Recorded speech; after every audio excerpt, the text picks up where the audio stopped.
human eyes for 2 generations. The drought did not create the cave. It simply unveiled a secret the lake had been keeping. These are the kinds of hidden histories we focus on here. If you find this uncovering of lost worlds as fascinating as we do, you can subscribe for more stories just like this.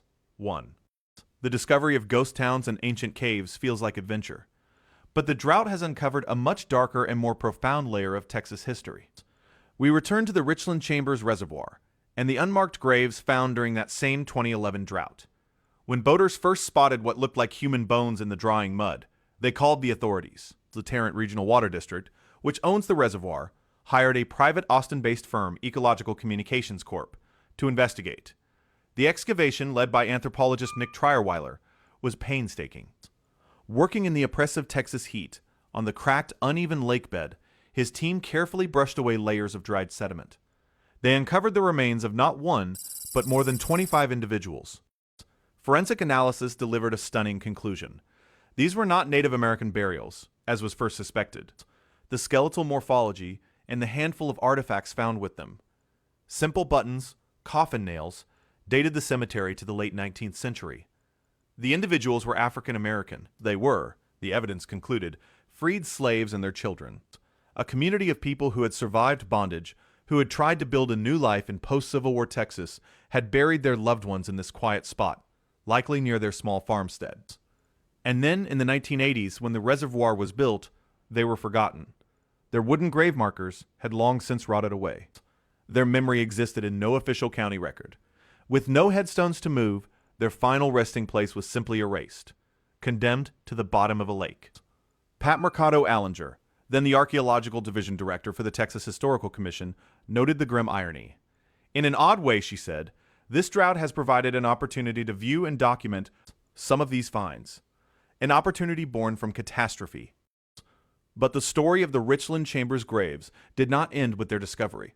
It escalated into a tense battle over history, race, and respect.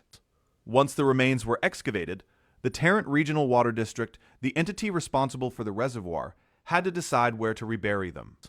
Their initial proposal was to move the remains to a modern, predominantly white perpetual care cemetery. For the descendants of Navarro County's historic African American community, this was an insult. Their ancestors had been ripped from their original resting place without their knowledge. Now, a government agency was going to place them in a cemetery entirely disconnected from their heritage and community. Bruce McManus, the chairman of the Navarro County Historical Commission, stepped in. He argued passionately that these were not just anonymous historical artifacts. They were the ancestors of the people living in the area today. They belonged with their community. A legal and social fight erupted. Local black residents and historical advocates squared off against the water district. They argued that the proper and only dignified solution was to re-enter the remains in Woodland Cemetery in the nearby city of Corsicana. Woodland Cemetery was the traditional resting place for Corsicana's African American community, a place rich with the very history these individuals were a part of.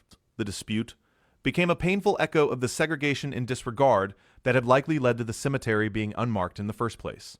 Eventually, the Historical Commission and the community won. The remains of the more than 25 men, women, and children were carefully prepared and, with the dignity they had been denied for a century, finally laid to rest in Woodland Cemetery, surrounded by the community they should never have left.